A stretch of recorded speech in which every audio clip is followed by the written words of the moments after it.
Hello and welcome back to our channel triple A backbenchers. आज हम बात कर रहे हैं how to choose the APFC relay and what is the difference between the capacitor duty contactor and thyristor. देखिए, कभी भी APFC relay जब हम चूज़ करेंगे हमें सबसे पहले पता होना चाहिए कि सिस्टम बैलेंस है या अनबैलेंस है।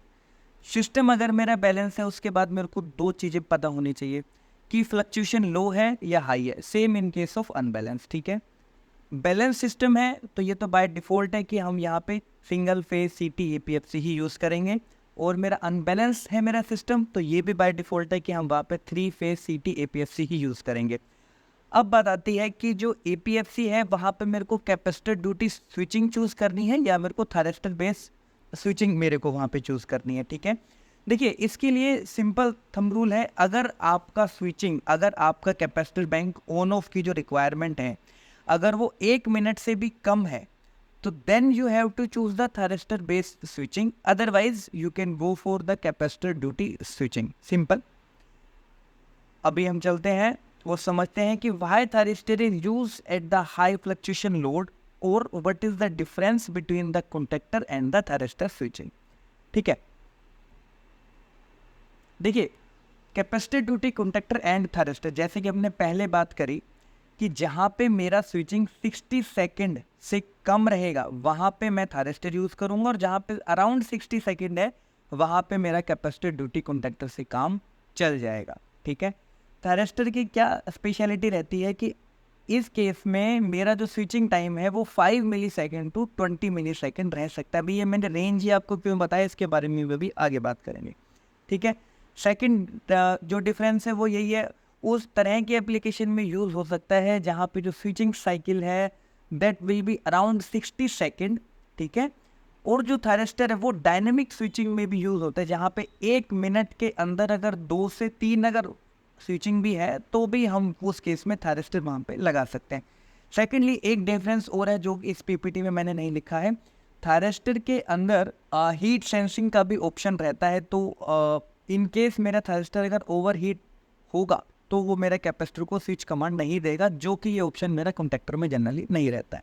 ठीक है, उसके बाद जब भी कैपेसिटर ड्यूटी कॉन्टैक्टर मेरा ऑन होता है तो हाई इनरश करंट मेरा प्रोड्यूस होता है। But in case of thyristor, क्योंकि थायरिस्टर एक इलेक्ट्रॉनिक डिवाइस है और इसका जो वर्किंग प्रिंसिपल है that is the zero crossing, और इस प्रिंसिपल की वजह से जो इनरश करंट जो बनता है ना एक्चुअली वो बहुत ही कम बनता है। अभी इस ग्राफ की मदद से हम समझते हैं। देखिए जो बेसिक डिफरेंस है, सबसे बड़ा जो डिफरेंस है, यहाँ पे मेरा है कैपेसिटर ड्यूटी कॉन्टैक्टर। जैसे ही मैंने यहाँ पे इसको स्विचिंग कमांड दिया, स्विचिंग कमांड जैसे ही मैं दूंगा मेरा कॉन्टैक्टर इमीडिएटली ऑन हो जाएगा। But in case of thyristor ऐसा नहीं है।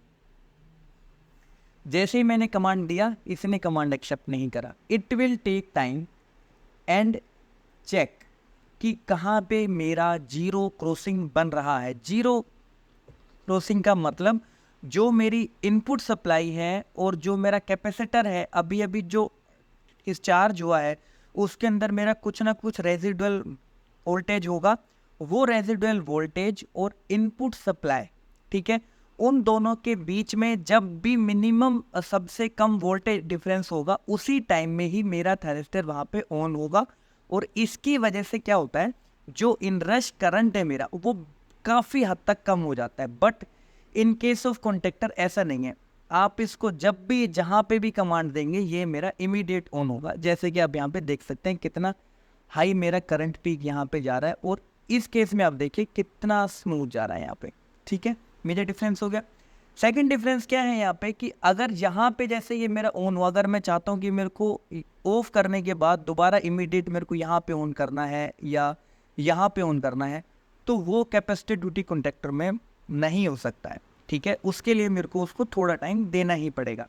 But in case of thyristor switching, अगर मैं इसे यहाँ पे भी ऑन करना चाहूँ, यहाँ पे भी ऑफ करके ऑन करना चाहूँ या यहाँ पे भी ऑफ करके ऑन करना चाहूँ तो इन केस ऑफ थायरिस्टर वो मेरा संभव है। ठीक है, जनरली क्या होता है कि जो भी थायरिस्टर बेस मेरे APFC होते हैं, जैसे कि फॉर एन एग्जाम्पल वहाँ पे मेरे को दो चीज़ें एक्स्ट्रा चाहिए रहती हैं। पहली चीज़ क्या है, 24 वोल्ट DC सप्लाई, क्योंकि मेरा जो थायरिस्टर होगा वो जनरली 24 वोल्ट या 12 वोल्ट पे उनका स्विचिंग होता है। ठीक है, तो आपको एक अलग से 24 वोल्ट का सोर्स चाहिए एंड प्लस जो मेरे थायरिस्टर है वो तो मेरे 12 वोल्ट पे ऑपरेट होते हैं ही। एंड जो भी रिले आप लगाएंगे वहाँ पे आपको ध्यान ये देना है कि जो C1 है वहाँ पे मैन्युफैक्चरर ने नेगेटिव रिकमेंड किया है या वहाँ पे प्लस रिकमेंड करा है। अगर मैन्युफैक्चरर ने नेगेटिव रिकमेंड करा है then you have to give negative supply, it is highly mandatory. अगर उसने वहाँ पे प्लस रिकमेंड करा है तो आपको वहाँ पे प्लस ही आप वहाँ पे देंगे। बाकी आगे का जो पूरा फंक्शनैलिटी है जैसे कैपेसिटर स्विचिंग होता है एग्जैक्टली वैसे ही है। अगर आपको वीडियो अच्छी लगी तो please like and subscribe. Thank you for watching this video. Thank you.